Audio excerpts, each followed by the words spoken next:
So tonight we will learn about worship. Can I just see a thumbs up if my voice is clear? Okay, thank you. Medyo nagcha-choppy, nawawala-wala kasi yung mga mukha po ninyo dito. Anyway, so tonight we'll be learning about worship. Okay?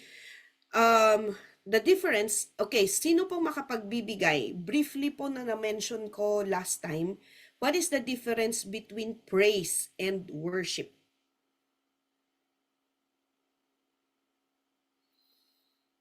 Meron ba? May nakapag-take note ba nun? Blessed evening po, Pastora. Yes. Sister Sheila from South po. The difference po between praise and worship. In praise, what you say to God, this is how we adore the Lord our God, and this is how we exalt and express our adore Him. Yan. And worship po is how we respond to His greatness, and it is our lifelong response to Jesus. Amen. Pastor.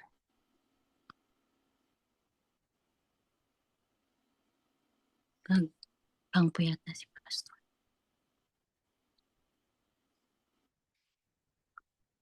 Okay na po, Pastor. Wala po. Wait lang natin, nag-ahang siya. Okay po, Pastor.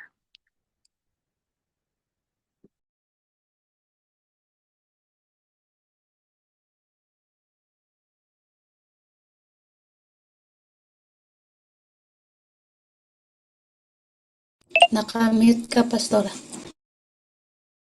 Okay, thank you so much. Yes, so yun po, no? So praise is what we say or how we appreciate God for who He is. And worship is our response to Him. Alright, so ibig sabihin mga kapatid, worship is something that is very, it is your response to God. So it is a personal ministry. Ibig sabihin, it is between you and God. And it is something that yung kumbaga, what do you do kung sino si Lord sa'yo? So first and foremost is you cannot worship a God that you do not know. Do you agree with me? No? You cannot worship a God that you do not know. So first and foremost is in order for us to worship properly, we need to know who God is to us.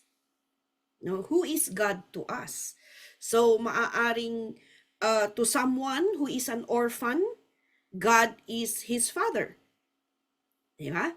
To someone who lost a family member at na-comfort siya, maybe God is his comforter. So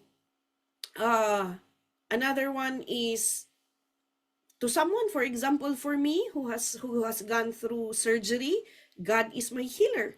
God is the one who sustained me. God is my miracle worker. No, may testimony pong kasama yung surgery ko. And so you cannot, ibig sabihin, worship is birthed out of your personal encounter with God. Okay? So, I will quote Bishop Ruel when he said, worship starts with wonder. Worship starts with wonder. Wow, wonder. What is the root word of wonderful? It's wonder. You know? If you are wow, you are in Ilocano kat no awanti pakas ka, you know, you are wondering, you are in wonder, God is so wonderful to you. No, paano mo siya na-appreciate? Who is He to you? So worship is something that is very, very personal. Worship is something that is very, very personal, and it starts from the heart. It starts within us.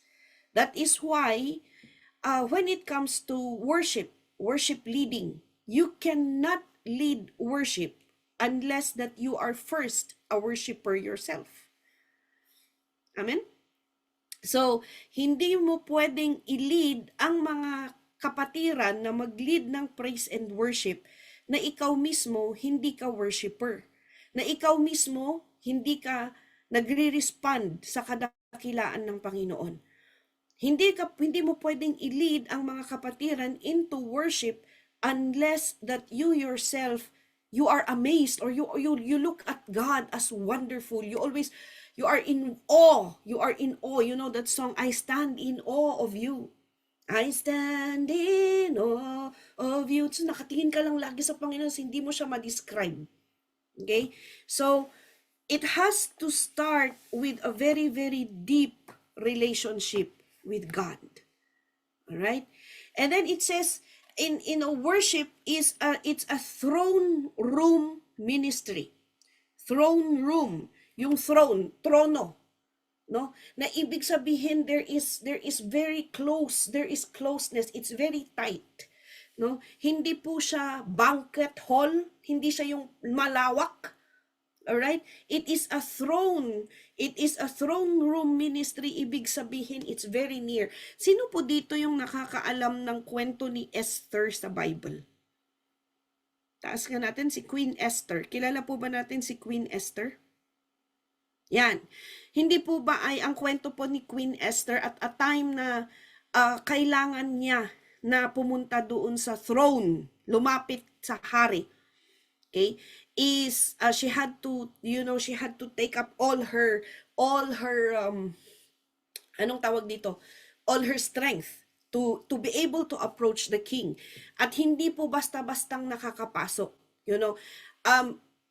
Queen Esther, I'd just like to give an example of what is the meaning, the proximity. Yun yung hinahanap ko na word. The proximity is very close. So Queen Esther is living in the same castle. Okay, sabihin na natin castle, andun din siya. Kasama niya yung hari. Andun sila, nakatira sila, but you can imagine na napakalawak nung kaharian. Alright? So maaaring sa isang araw hindi sila magkita. So sino yung mga makakalapit lamang doon sa throne? Even Queen Esther cannot just enter the throne, tama? To enter the throne is kailangan ipatawag ka ng hari. To be able to enter the throne, you need to be pleasing to the king. Do we understand? We need to be pleasing to the king. And the king, and we need to have a very close relationship with the king. And the only reason why the king spared the life of Esther, bakit hindi pinapatay si Esther nung lumapit siya sa hari? Because they had this close relationship and the king was pleased with Esther. Okay? So when it comes to worship, it's very close proximity that makakapasok ka sa it means about being close to the king at papasok ka sa trono ng hari of God the Father. But like I said, you need to have that deep relationship. On our part, we need to know who God is, who is God to us. And number 2, as I've said in the example of Esther, is God pleased with us? Do we understand? Is God pleased with us? Are we true worshipers in spirit? Sino pong nakakaalam doon sa history nung inawit ni Brother Jerth na kanta kanina? The heart of worship. May I see a hand of those who know the history? Okay, Pastor Mary Jane. Lana, bakit sinulat yung awit na heart of worship? Meron po bang nakakaalam? Alright. The heart of worship was written by Matt Redman. He was a music pastor. He was the music coordinator of their church.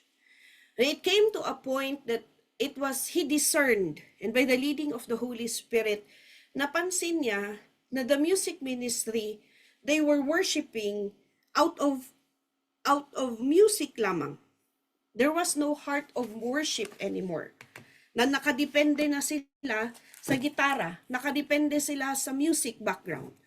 No? Na parang pag walang music, hindi sila makaawit, hindi sila makapag-worship.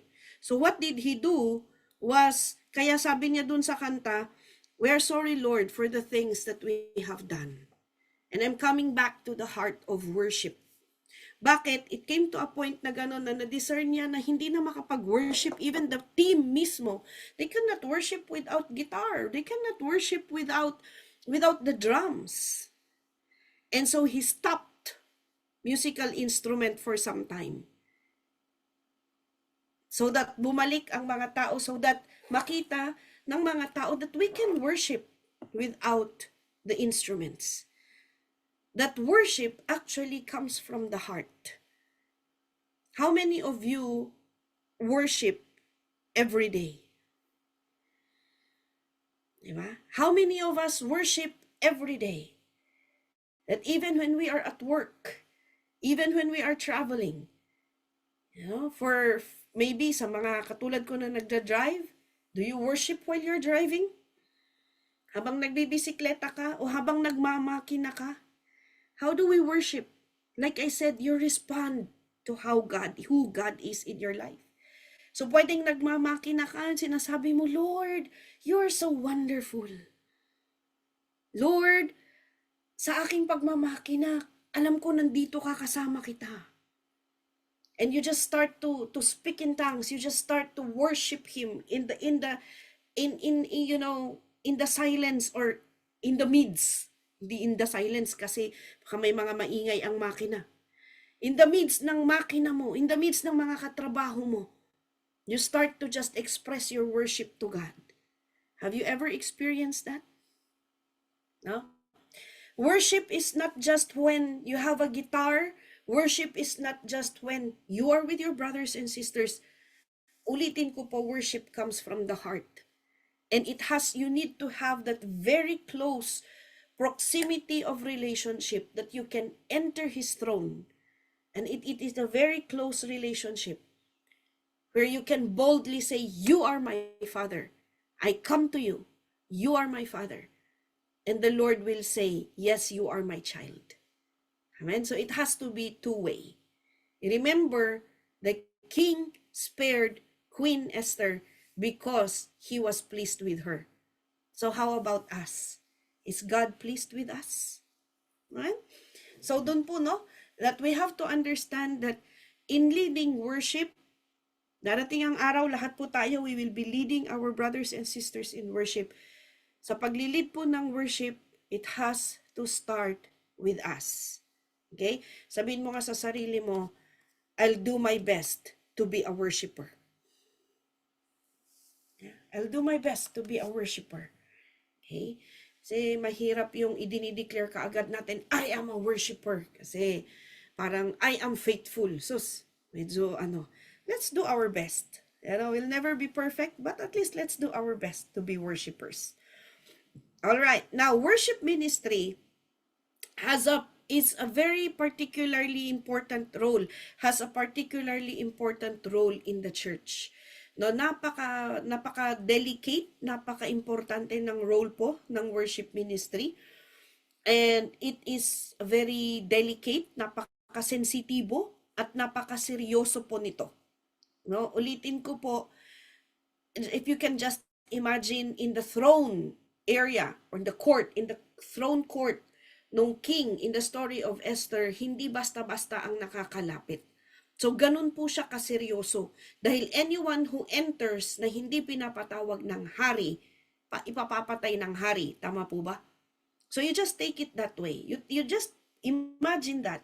And that is how serious it is. No, worship, how serious it is to enter the throne of God. Okay? We should respect worship. We should treat worship with very high reverence because it is how we respond to God. Okay? It is a very sensitive ministry. Why? Because you are doing it in the presence of God. Okay? I'm being led. It's not in the textbook, but even as I'm teaching now, God is reminding me of a verse in the Bible. Can our pastor help us, our projectionist?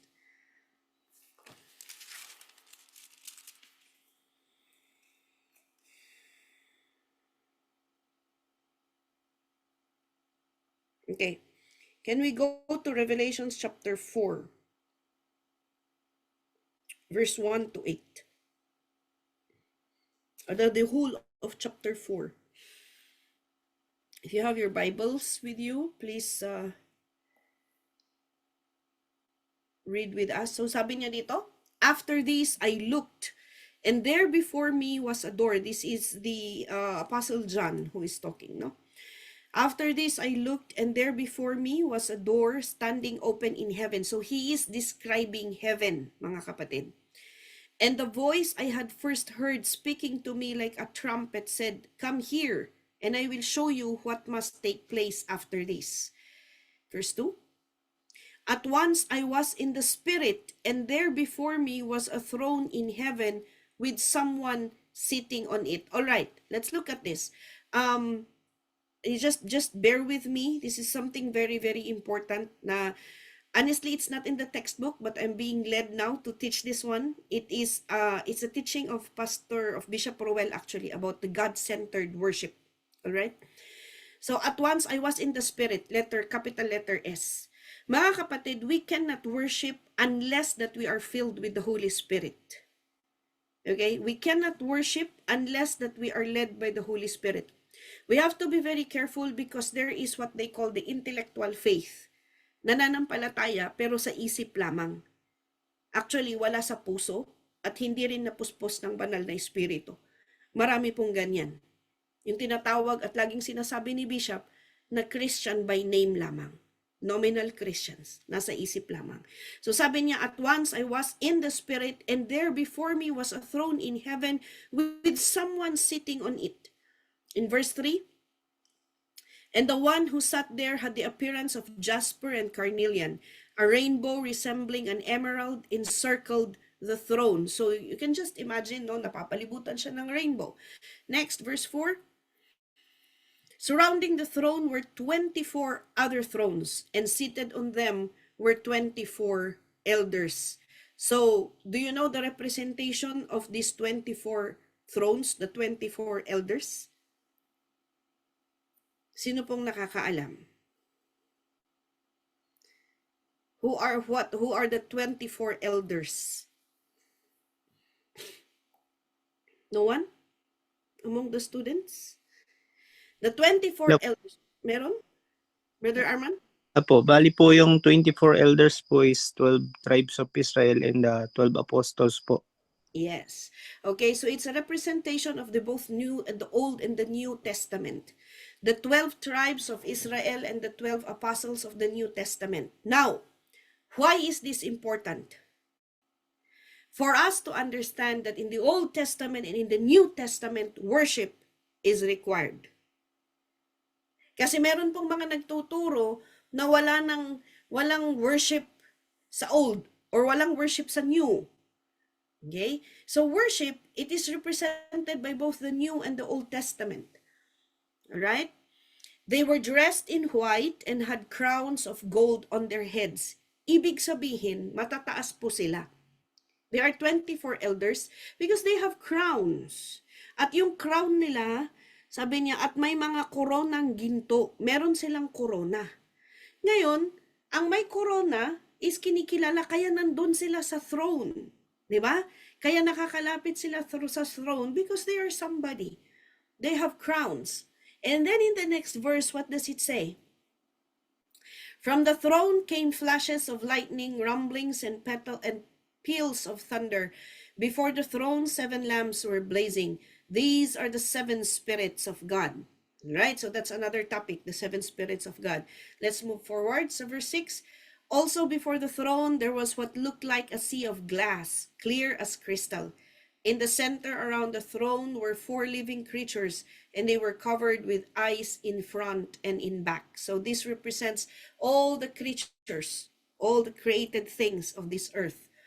In verse 7, the first living creature was like a lion, the second was like an ox, the third had a face like a man, and the fourth was like a flying eagle. So lahat po, sa himpapawid o mga lumalangoy or in the land na mga creatures po, it was represented there in that scene na nakita po ni Apostle John sa heaven. And in verse 8, each of the 4 living creatures had 6 wings and was covered with eyes all around, even under his wings. Day and night, you look at this, day and night, they never stop saying, Holy, holy, holy is the Lord God Almighty, who was and is to come. So this is one of the reasons why we worship God. Because He is the only God who was and is to come. Okay? Lucifer, there is a who was and who is, but he doesn't have a future. Do you understand? So Lucifer had a history. He was a worship leader in heaven. He was even a musician. There is a present tense Lucifer right now, but he has no future. He is not to come. Why? Because he's going to be destroyed by God. But God lives forever. So this is one of the many reasons why we worship God. Because He is one who was and is to come. At anong ginagawa ng mga creatures doon sa langit? They are worshiping day and night. And so even for us, we need to keep on worshiping.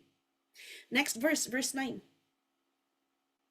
Whenever the living creatures give glory, honor, and thanks to Him who sits on the throne and who lives forever and ever, the 24 elders fall down before Him who sits on the throne and worship Him who lives forever and ever. What does this mean? They fall down. Remember, they have crowns. They are elders. They have positions. They have positions, and yet they fall down. And they lay their crowns before the throne. Tinatanggal nila ang kanilang mga korona at inilalatag sa harapan ng hari. What does this mean? Mga kapatid, God is not a respecter of authority because He is the one who gives authority. Another thing, when it comes to worship, it doesn't matter, of course, it doesn't matter what your position is. Kahit pa ikaw ay bishop, kahit ikaw ay pastor, kahit na ikaw ay leader, when it comes to worship, pare-pareho lang tayo mga kapatid.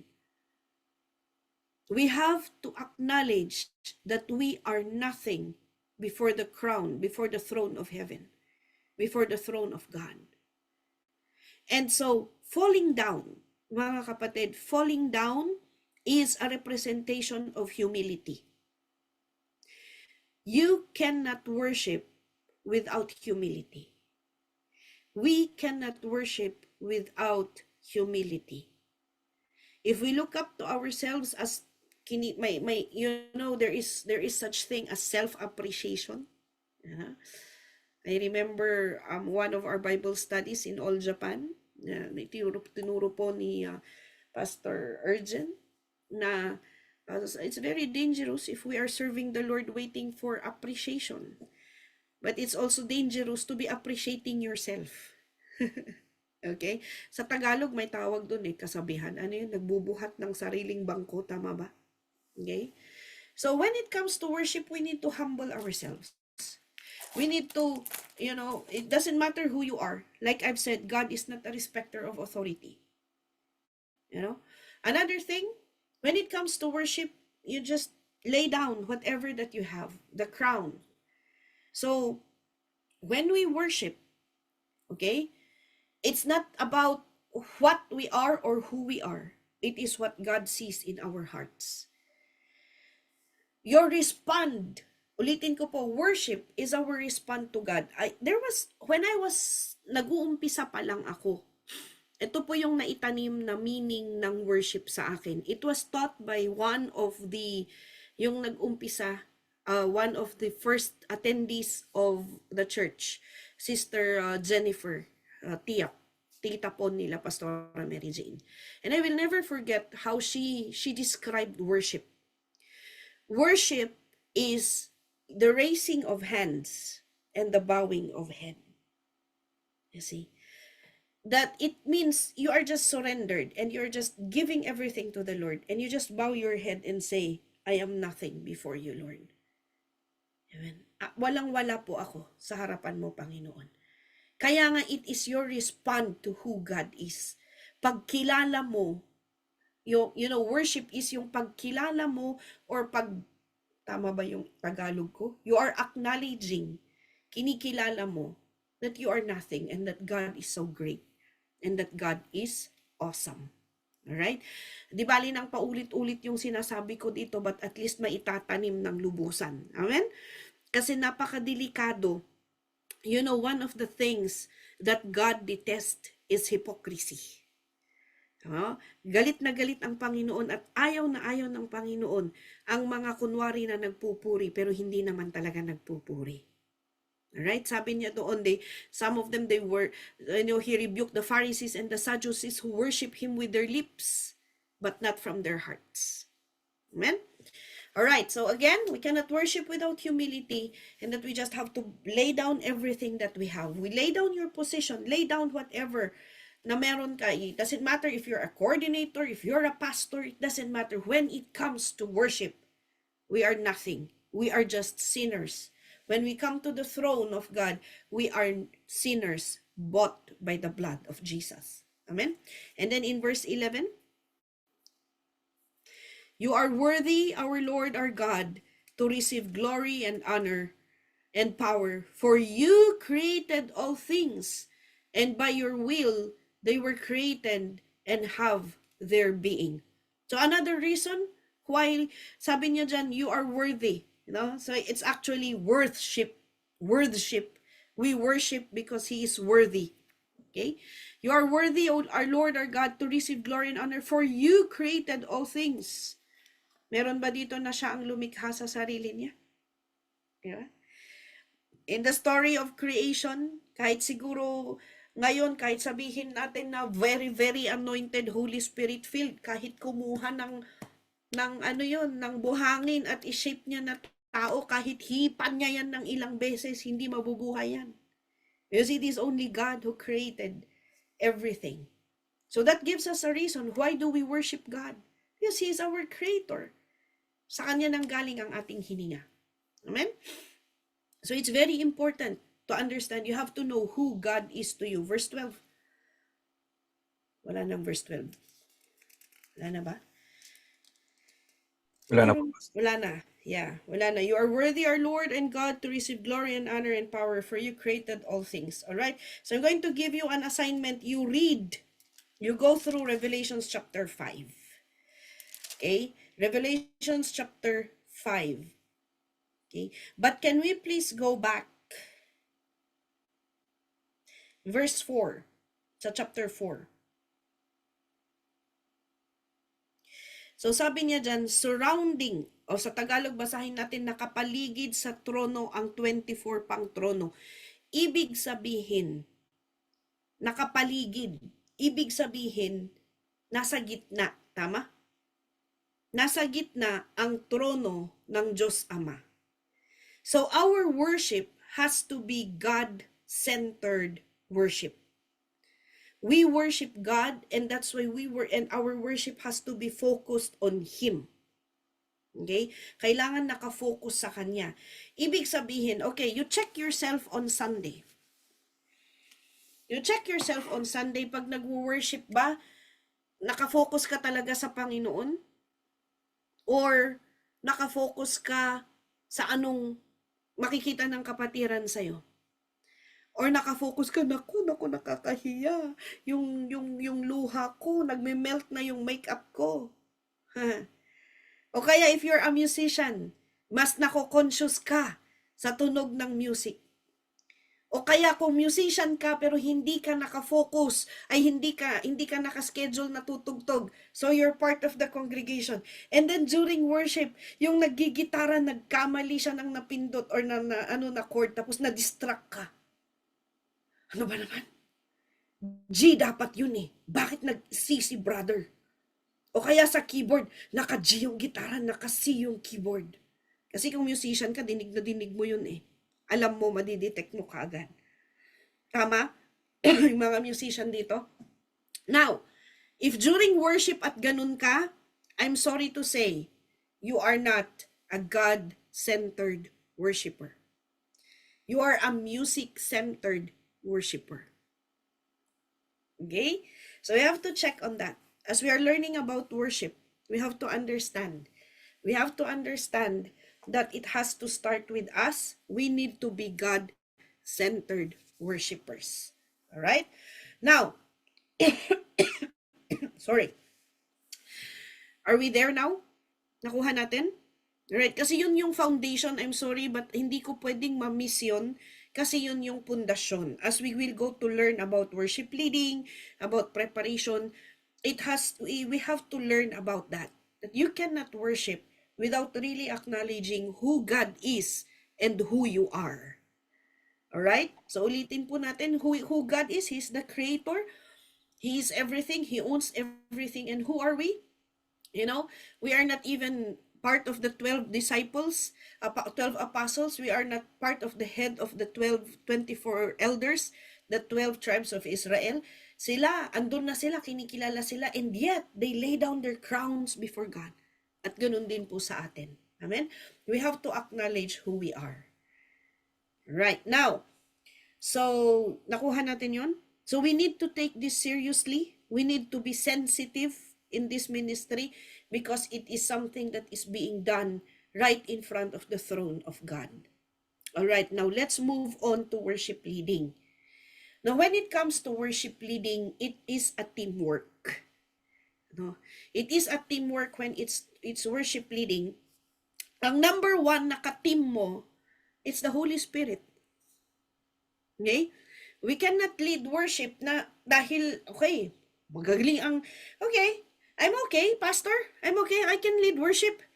Sigurado naman, magaling naman yung mga musicians. Hallelujah. Matatagal na yan ng mga musicians. Well-discipled na yung mga yan. Diba? Galing naman ang gitarista, magaling ang lahat-lahat. Pati yung projectionist, batido na. That's not what it does. Yeah, it matters. Skill matters. But ang number one na teammate talaga natin, it should be the Holy Spirit.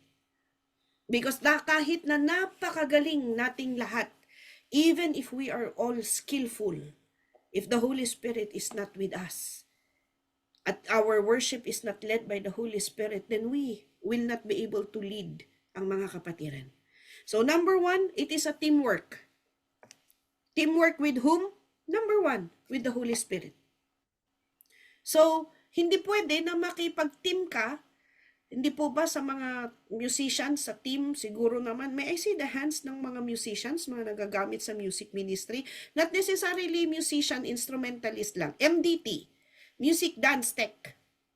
Do you know MDT? It's one of the ministries, pinagsama na, kasama ang dance. Kaya MDT. May I see the hands of the members of the MDT here? Music Dance Tech. Yan. Siguro naman may mga kanya-kanya ngayong group chat, tama? Meron ba? Meron tayong group chat? At may mga updates, ibig sabihin you stay in communication every now and then. Hindi lang naman siguro Sundays. Ibig sabihin you are functioning as a team, even during the weekdays, tama? Meron bang ganun? I don't know, di po ba if you're part of the MDT, ibig sabihin napag-aralan mo na yung music manual natin. So Wednesday, dapat nakapasa ka na ng line-up mo, tama ba? Sinusunod ba yon? Yeah, para yung mga instrumentalist, alam nila yung tutugtugin, maihanda na rin ng patterns ng mga sasayaw. You see, so Wednesday, dapat nakapasa na ng line-up. Hindi po ba? Yun yung nasa music manual natin. So, ibig sabihin, you are working as a team even during the weekdays. So, it's the same with the Holy Spirit. You cannot lead worship, tapos Sunday na lang or Saturday na lang mo tatawagin yung Holy Spirit at sabihin, "Come, Holy Spirit, and be my teammate." Hindi pwede. All throughout the week, in your life, daily life as a Christian, dapat kasama mo yung teammate mo. Tama ba?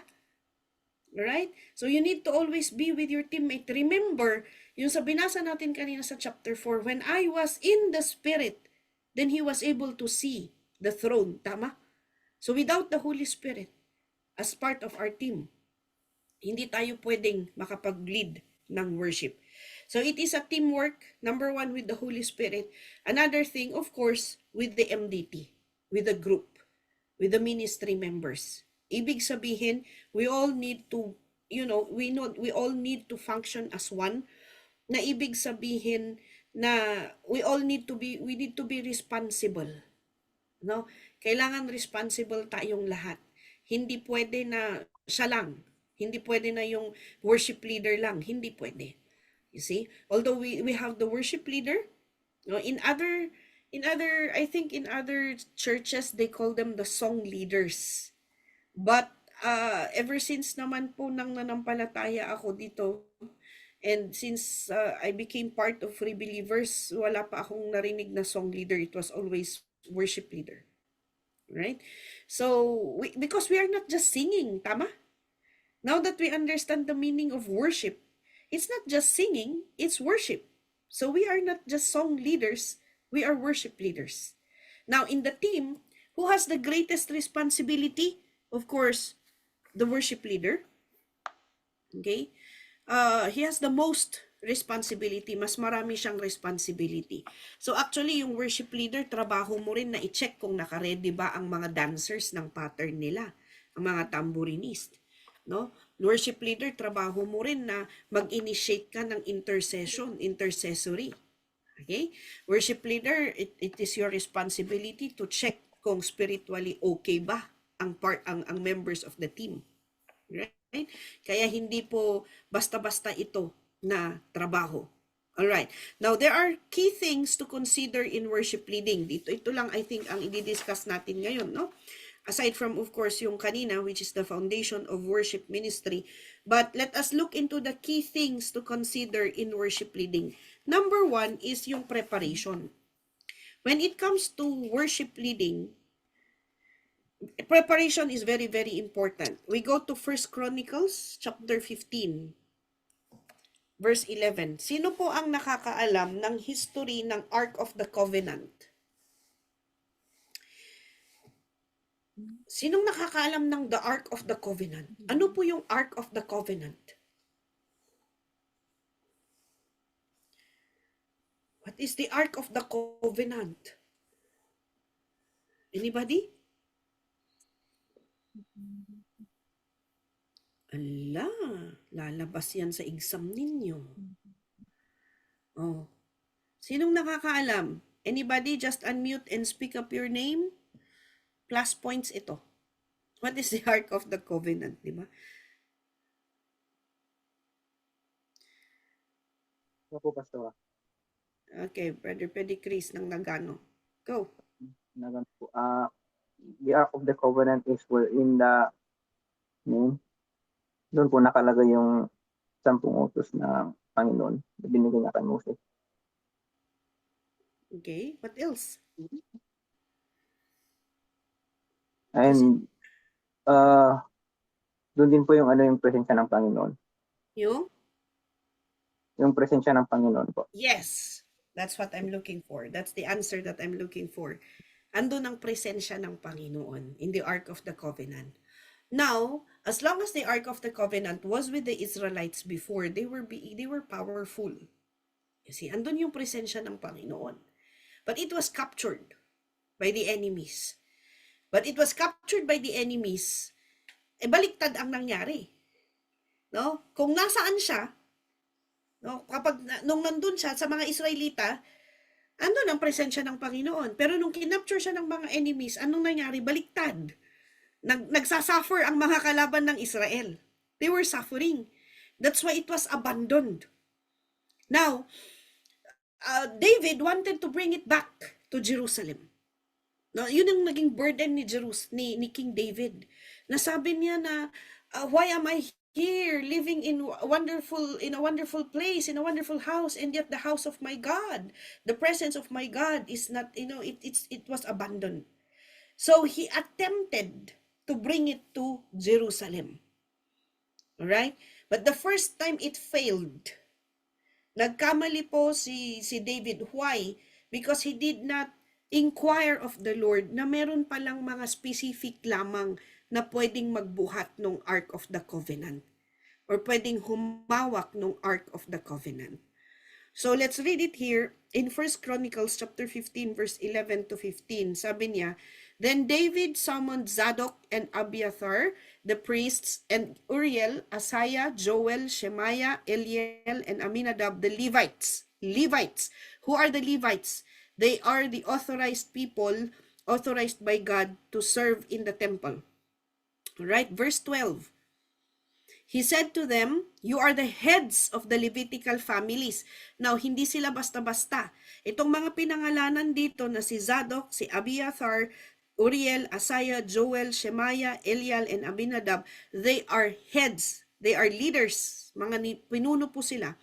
You ng Levitical families. Now, you and your fellow Levites are to consecrate yourselves and bring up the ark of the Lord, the God of Israel, to the place I have prepared for it. Sabi niya. Anong sabi niya dyan? Prepare yourselves, consecrate yourself, magpalinis kayo. Tapusin po natin hanggang verse 15.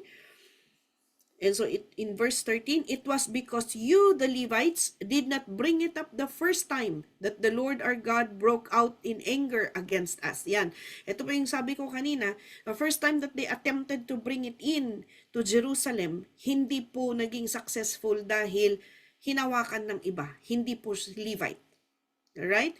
We did not inquire of him about how to do it in the prescribed way. So mga kapatid, sa Tagalog sabi niya, tamang paraan. We can worship in whatever way that we want. Tama? Pwede tayong mag-worship sa kahit anong paraan na gusto natin. But we have to remember that God has His tamang paraan.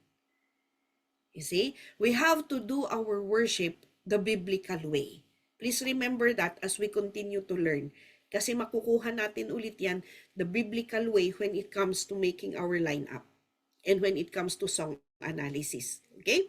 Now, sabi niya dyan, it was because you, the Levites, did not bring it. So, there is a prescribed way. Merong tamang paraan. And so, in verse 14, so the priests and Levites consecrated themselves in order to bring up the ark of the Lord, the God of Israel.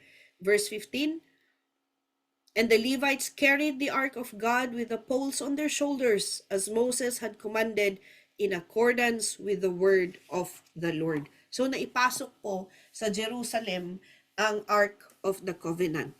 Now, my dear brothers and sisters, anong sabi dyan? You need to consecrate yourself, sabi ni Moses sa mga Levites. And so for us, mga kapatid, we have to understand that worship is entering the throne of God. It is standing in the presence of God. It is our response to Him.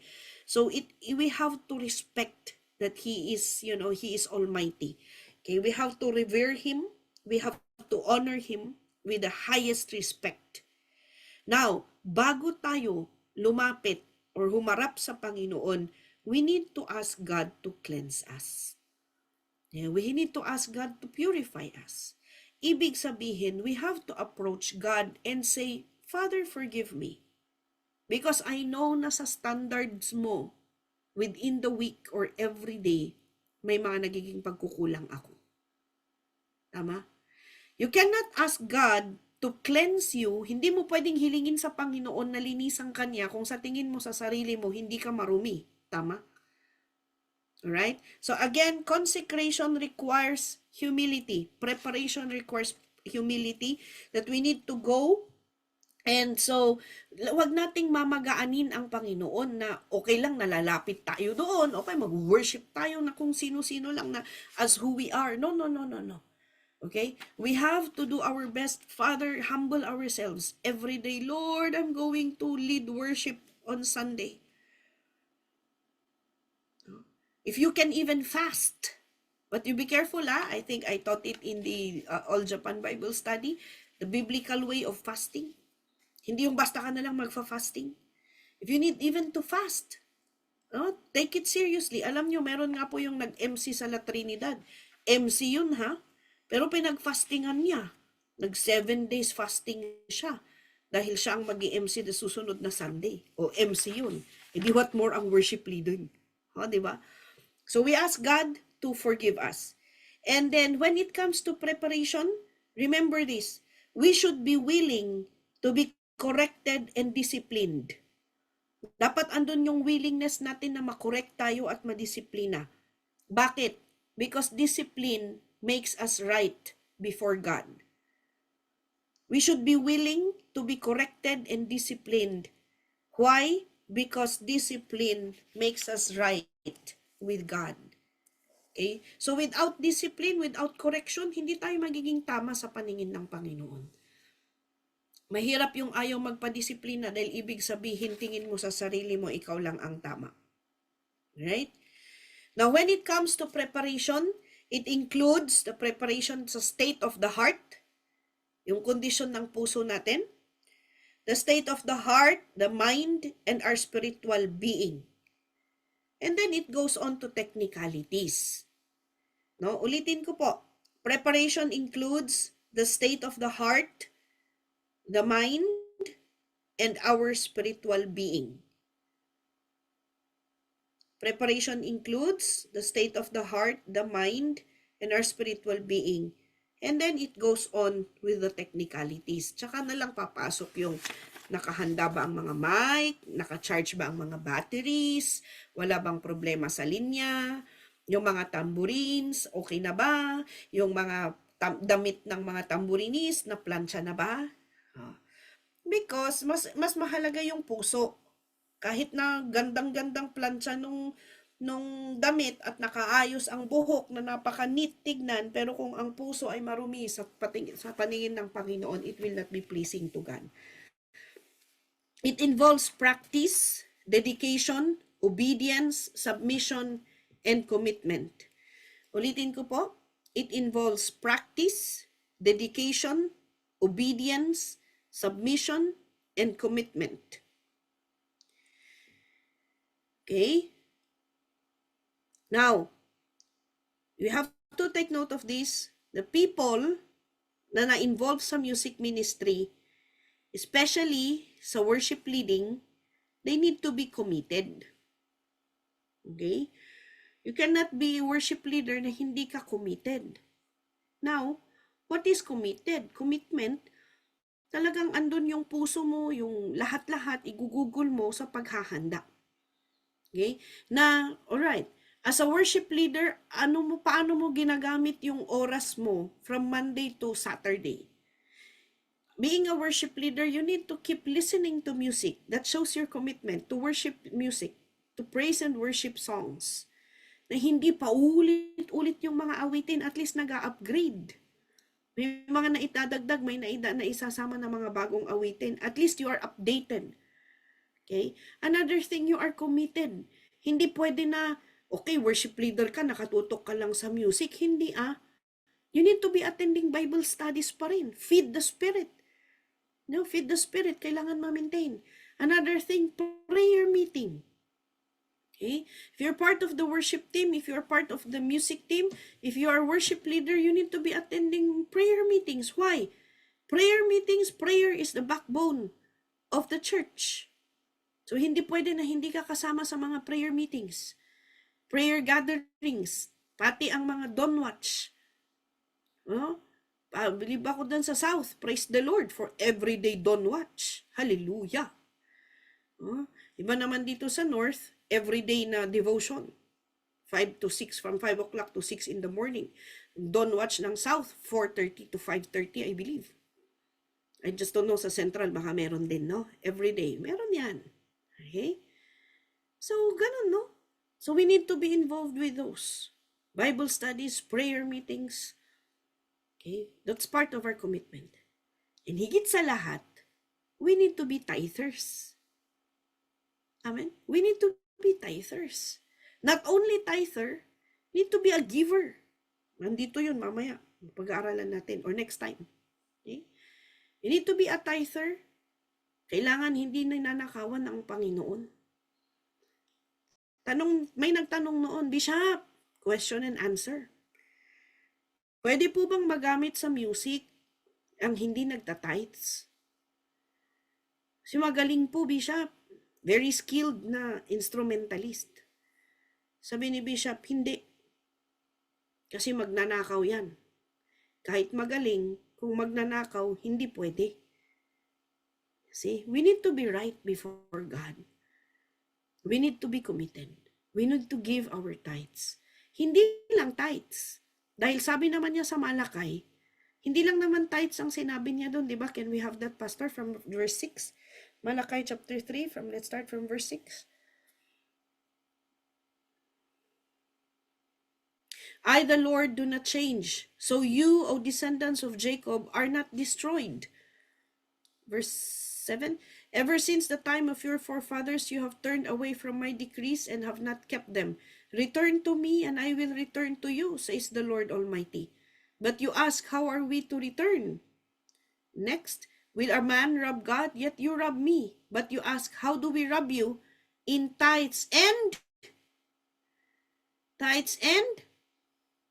offerings with S.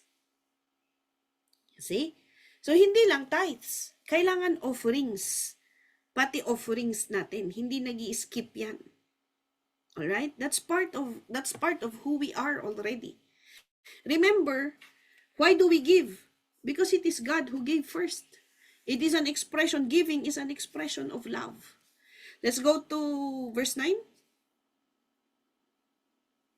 You are under a curse, the whole nation of you, because you are robbing me. Now, ito po kasi yun. Bakit kailangan nating mag-tithes? As you remember, it is a teamwork. We are part of the MDT, the Music Dance Tech. You remember, do you know Akan? Do you remember Akan? So, dito muna tayo. Sabi niya, you're under a curse, the whole nation of you. So, kahit may isa na hindi nagtatites, the whole team will be cursed. I tell you that. Or kahit may isa na nag-struggle sa offerings niya, the whole team will suffer. The sin of Akan, si Akan lang po ang nagkamali. But it has caused defeat to the whole of Israel. Ano yung kasalanan ni Akan? Nagnakaw siya. Pareho po dito sa sitwasyon na ito magnanakaw. Alright? And so, ano ang solusyon para mawala ang defeat sa team? Sabi niya dyan sa verse 10, bring the whole tithe into the storehouse, that there may be food in my house.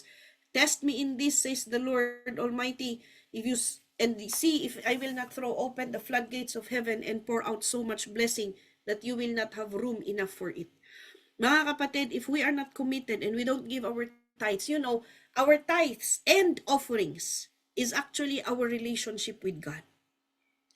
So it goes back, you know, I have to take my time in teaching this one because napakalawak po ng meaning ng worship at napakadelikado na mag-lead tayo ng worship na hindi natin naiintindihan yung ginagawa natin. Alright? So, when it comes to worship, mga kapatid, it goes back to who God is to you. Kasi if you really have fear of the Lord, kung may takot ka sa Diyos, at ganun na lamang ang tingin mo sa Diyos, na you know, He is wonderful to you, na you are so amazed of who He is, you are so grateful for who He is, masyado mo siyang tinitingala, bakit mo siya nanakawan? Tama? Bakit hindi ka magbibigay? If He is sino dito ang Jehovah Jireh niya, ang Panginoon? Provider niya. Taas nga ng kamay. Praise the Lord. So if God is your provider, why struggle in your offerings? Diba? Dapat di tayo nag-struggle sa offerings. Now let's go to, I will take this to teach on Deuteronomy chapter 12. Can we go to Deuteronomy chapter 12 verse 4? Just to touch on commitment. You must not worship the Lord your God in their way. Verse 5. But you are to seek the place the Lord your God, when it comes to commitment, you are to seek the place the Lord your God will choose from all your tribes to put His name there for His dwelling. Sino dito ang nasa isip niya isang pagkakamali na nandito ka sa DTC ngayon? Praise the Lord, at walang nagtaas ng kamay. Meron pa ba ditong nag-iisip na, pre-believers ba talaga ako? Meron pa ba? Praise the Lord, at wala. See? Now, sabi niya dyan, Nandito ka kapatid dahil ito ang pili ng Panginoon para sa'yo. Okay? All your tribes to put His name there for His dwelling. To that place, you must go. So that's part of your commitment. Be part of the family na pinili ng Panginoon. In verse 6, anong sabi niya dyan? There bring your, ayan, ito na, ano yung offerings na nandun sa Malakay? Bring your offerings, burnt offerings and sacrifices, your tithes and special gifts, what you have vowed. Ano yung vows natin, yung pledges natin, vowed to give, and your free will offerings, and the firstborn of your herds and flocks. In verse 7, to that place you must, there in the presence of the Lord your God, you and your family shall eat and shall rejoice in everything you have put your hand to, because the Lord your God has blessed you.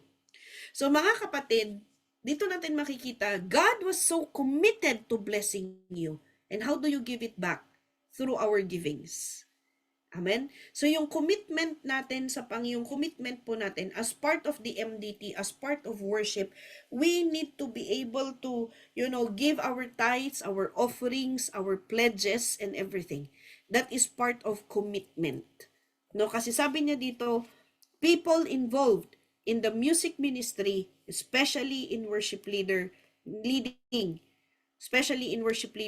need to be committed. So, I'm sorry that I had to expand on that. When it comes to commitment, hindi po pwede mga kapatid na yung commitment natin, sinasabi natin, basta nagta-tithes lang tayo, hindi po. Right? As part of the MDT, marami pa pong mga pledges, maraming mga givings na kailangan. Right? And why do we give? Because God has blessed us. Alright? So, can we just go back to Revelations chapter 3 verse 11? Okay? Here is, para mabalanse naman, para hindi lang giving. Right? Let us see the blessing. If we are committed, what will happen? No, sorry, verse 10. Let's go back to verse 10.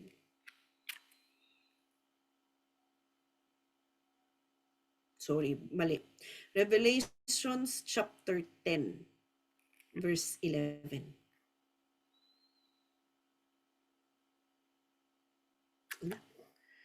Wait lang, ba't nawawala ako?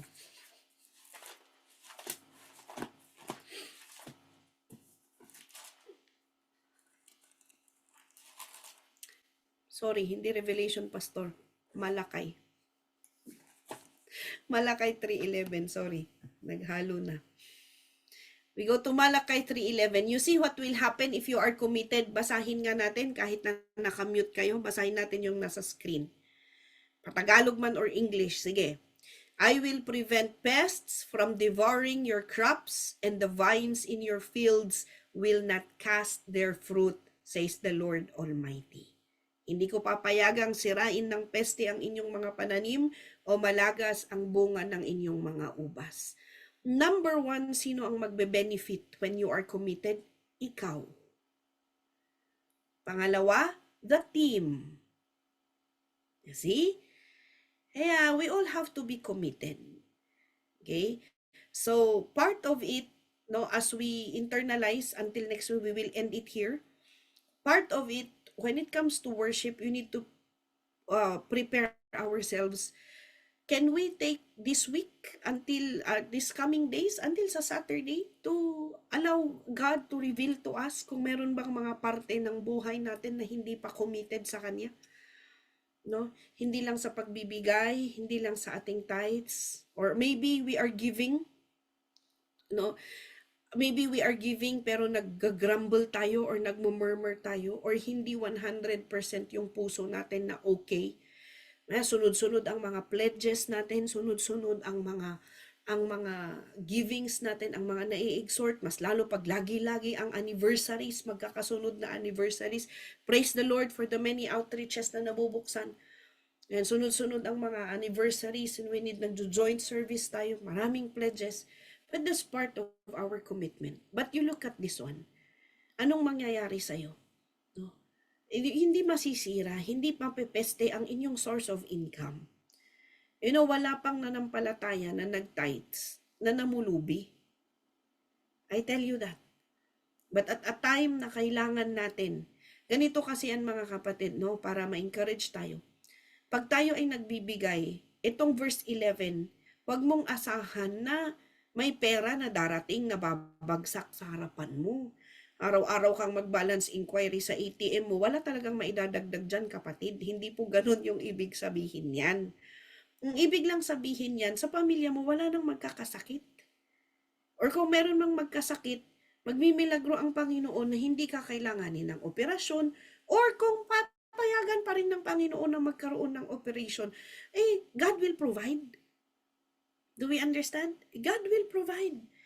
Makikita mo na lang. But the question is, paano mangyayari ito kung hindi mo susubukan? Amen? So, let us check our hearts as part of preparation. I-check na natin yung puso natin. May nag-i-struggle pa ba sa tithes? May nag-i-struggle pa ba sa givings, sa offerings? Bakit Bible study may offering? Prayer meeting may offering?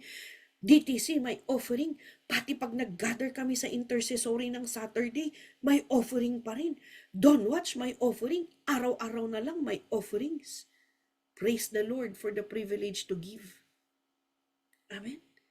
So, let us check our hearts para maipagpatuloy natin kasi mas malalim na seriousness of worship, the privilege, it has to start with us first. Amen? So, until our next meeting, let us ask God to consecrate our heart. Lord, ipakita mo nga sa akin kung may nag-grumble pa sa puso ko. No? Hindi lang yon. Lord, ipakita mo nga sa akin kung baka hindi lang sa giving may murmuring. No? As a part of doing this, Lord, pakita mo sa akin, baka naman meron pa akong hindi napapatawad. Magpalinis tayo sa Panginoon at nang sa ganun, as we start to lead our brothers and sisters into worship. Well, I do believe meron iba sa atin dito naglilid na ng praise and worship. Naglilid na dati ng praise and worship, but the one thing is we have to be teachable. Na hindi ibig sabihin naglilid na tayo ng worship na okay na tayo. We have to understand na every now and then may mga matututunan pa rin tayo. Na even for us, your pastors, marami pa rin kaming natututunan. Kaya hindi kami tumitigil sa pakikinig ng mga mensahe na ganito, sa mga teachings. And we are blessed to be part of, nagtuturo kami ngayon dahil na-upgrade din yung mga natututunan namin, the things that we are learning. Okay? So, let's end here with, at least we were able to tackle the foundation of worship together with the God-centered worship. Pahapyaw na na-discuss yung God-centered worship. Na those are the foundations of worship and until preparation. And can we do that? Can we all have until next week or even until Sunday? Para at least pag nag-worship tayo sa Sunday, we will be God-centered, mag-worship tayo, at nakapagpalinis na tayo. Okay, we ask for cleansing from the Lord. Lord, forgive me for everything that I have done wrong. Lord, forgive me kasi nagtampo ako kay pastor kasi hindi niya ako pinansin. Pumasok siya, nag-good morning ako, parang wala siyang narinig. Diba? Yung mga bagay na ganun, we have to ask God for forgiveness. Lord, I ask for forgiveness dahil hindi man po kay pastor, kay brother, or kay sister, meron po kaming hindi pinagkaunawaan. You have to ask for forgiveness for that. Amen? O kaya, Lord, forgive me dahil may nainis ako dun sa katrabaho ko o sa leader ko na hapon. Those things are not pleasing to God. Amen? Gusto ba nating maramdaman ang more powerful na presensya ng Panginoon starting tomorrow or starting tonight? Let's ask God to purify our hearts. Amen? So that our worship will be pleasing to Him. Let us pray. Father God, Lord, we thank you for everything that we have learned tonight. We thank you, Lord, for reminding us of what worship is all about. Thank you for reminding us that we are nothing. Thank you for reminding us that you are God and that we have to reflect. Kailangan pagbulay-bulayan namin, sino ka nga ba sa buhay namin? Gaano ba kalalim ang relationship namin ano ba talaga ang relationship namin sa iyo. Help us, O God, to identify who you really are in our lives and to develop in us to be God-centered worshipers, which is the foundation of our worship leading. That all of us, we all need to be God-centered individually before we can lead the congregation. Father, even as we have learned about purification or preparation, consecration of our hearts, help us, O God. Reveal to us, O Lord, yung mga bagay na kailangan naming maihingi ng tawad. Ipakita niyo po sa amin, Panginoon, yung mga bagay-bagay na nagagawa, naiisip, or nasasabi namin na hindi kaaya-aya sa harapan ninyo. Even until the deepest parts of our hearts and minds, Panginoon, nakikita mo. And we know, O God, that we cannot hide anything from you. You are not like man that you can be mocked. No, Lord, you can never be mocked, O God. So we ask that you show us yung mga nagiging kahinaan namin. At nang sa ganun, Panginoon, maging kaaya-aya kami at maging katanggap-tanggap ang aming worship. Thank you, Father. In Jesus' name. Amen. I give it back to